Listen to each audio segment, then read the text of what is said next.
All right, so I've been rebuilding this 2.7 liter Tacoma engine here, and I just got the head off. So this engine has 175,000 miles on it, I believe. And when I popped the head off, I could not believe how much carbon buildup there is. I mean, I don't know how good you can see that, but I'll show you the pistons in just a moment. But it is absolutely caked in carbon.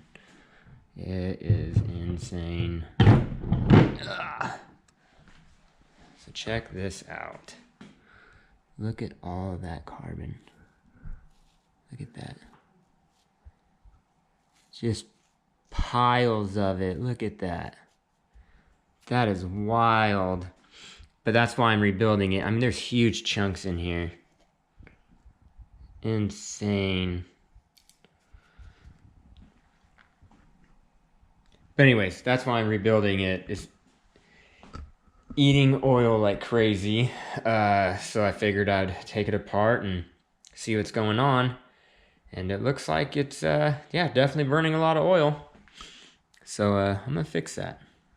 All right, till next time.